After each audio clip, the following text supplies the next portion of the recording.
E é interessante que a palavra amados aqui, ela aparece num tempo verbal que significa que nós fomos amados de uma forma que nunca será revogada.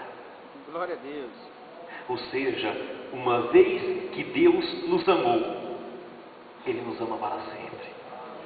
De eternidade a eternidade. Quando antes da fundação do mundo, quando somente Deus havia, em Deus começou um grande amor por nós. Deus nos amou, esse amor jamais acaba, esse amor não cessa, não termina, e é isso que eu sou, é isso que você é, isso é o que somos todos nós, eleitos, santos e amados para todos sempre. Glória a Deus. Amados, perfeitamente amados por Deus, compreendendo quem nós somos, nós vamos compreender que podemos viver, cultivar os sentimentos que agradam ao Senhor, queridos irmãos.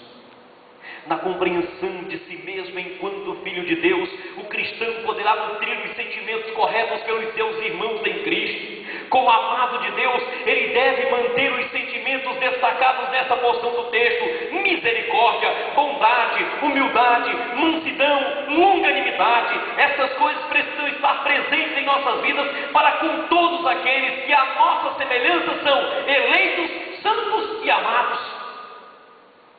Somos todos iguais,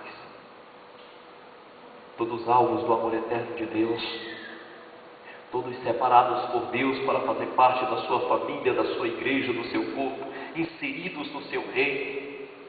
Somos todos igualmente escolhidos por Deus.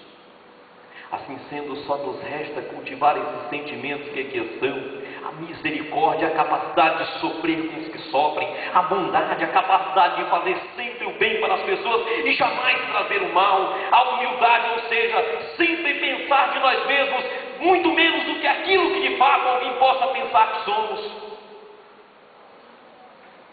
Pastor João Batista está presente nesta noite? Pastor João está presente? João Batista Cavalcante, não Pinheiro, né? Pastor João Batista Pinheiro, não, Cavalcante. Eu quero contar uma história que ele contou aqui em 1999 e que foi um dos conceitos que mais marcou a minha vida, boys. Em 1999, na abertura do ano letivo do seminário, ele esteve aqui dando uma série de palestras para nós. E ele falava então sobre humildade. E eu lembro de duas coisas muito nitidamente acerca do pastor João. Primeiro, ele falando sobre isso, e depois ele sentando conosco aí pelos espaços do seminário e conversando conosco, alunos do seminário recém-chegados, e ele conversando conosco de uma forma muito simples. Naquela noite, naquela manhã, porque era uma manhã, ele deu um conceito de humildade bem interessante. Segundo ele, um conceito que na época eu lembro ele disse ter ouvido do pastor com seu chefe. Humildade, dizia ele, é aquilo que quando você acha que tem, você já perdeu.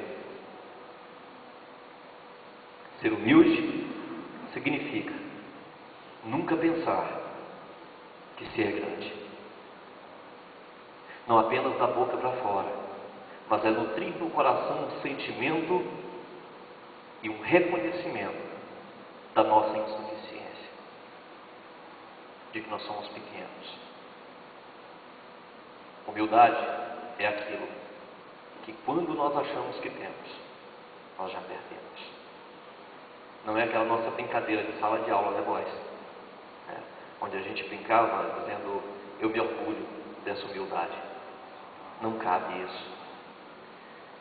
Além de humildade, o outro sentimento correto é a longanimidade, ou seja, a capacidade de sofrermos afrontas sem que nos tornemos agressivos. Portanto, queridos irmãos, se queremos crescer em comunhão, precisamos compreender a nossa natureza, a natureza perfeita do cristão. Não uma perfeição que vem do próprio cristão, mas uma perfeição da ação regeneradora, vivificadora, restauradora, transformadora, salvadora, santificadora de Deus em sua vida. A segunda questão, em como cultivar os sentimentos que agradam a Deus, é compreender a natureza perfeita do amor cristão. Paulo fala disso no versículo 14. Acima de tudo isto, porém, esteja o amor, que é o vínculo da perfeição. Neste ponto, meu amado, minha querida irmã, neste ponto o apóstolo ressalta o amor como a maior de todas as virtudes, o mais perfeito de todos os sentimentos. À semelhança do que já fizeram em 1 Coríntios capítulo 13, mais uma vez aqui o apóstolo Paulo está destacando, ou se você preferir, Deus através do apóstolo Paulo está destacando a grandeza, a majestade, a grande perfeição, a magnitude maravilhosa do amor. O amor, diz Paulo, é aquilo que une os crentes à perfeição por ser a mais perfeita de todas as virtudes. Perfeição neste contexto é a vida na unidade do corpo de Cristo. Perfeição neste contexto é o crescimento que procede de Deus manifestado na unidade da igreja. Perfeição nesse sentido não significa, como alguns pensam, impecabilidade, visto que enquanto estivermos nesta vida, somos pecadores, pecamos, ainda que redimidos. Perfeição significa que nós vivemos em comunhão nas nossas igrejas e como igreja cristã evangélica em todos os lugares, vivemos em unidade. O amor é o que nos une.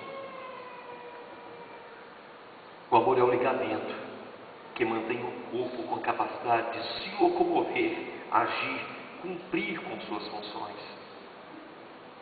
O amor é aquele elo perfeito da cadeia de sentimentos que nos faz atingir a comunhão cristã. Amor, queridos irmãos. Compreender a natureza perfeita do amor cristão é fundamental para crescermos em comunhão.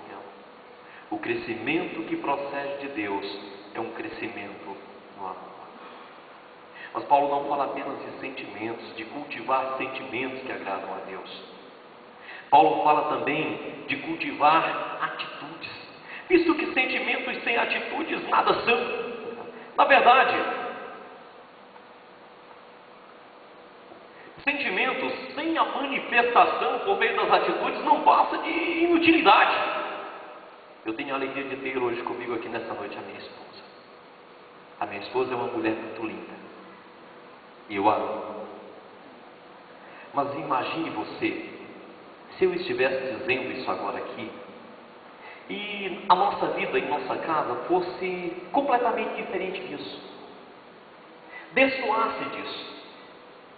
Se em nossa casa o tratamento que eu tenho para com a minha esposa fosse um tratamento rude, grosseiro, estúpido, mal educado, que jogasse por terra toda e qualquer profissão de amor que eu faço, certamente ela estaria lá atrás, ela está sentada, de cabeça baixa, triste e envergonhada, porque o marido dela estaria mentindo diante de todos. Sentimentos sem atitude de nada adiantam, porque eles não são verdadeiros. Os nossos sentimentos precisam ser manifestados nas atitudes que tomamos. Portanto, Paulo, quando fala aqui sobre este crescimento da igreja em comunhão, um crescimento que procede de Deus, um crescimento em unidade, ele, após discorrer acerca dos sentimentos corretos, ele diz como esses sentimentos se manifestam em atitudes. E eu quero pensar com você nessa noite, esse segundo ponto da nossa reflexão, cultivando as atitudes que agradam a Deus.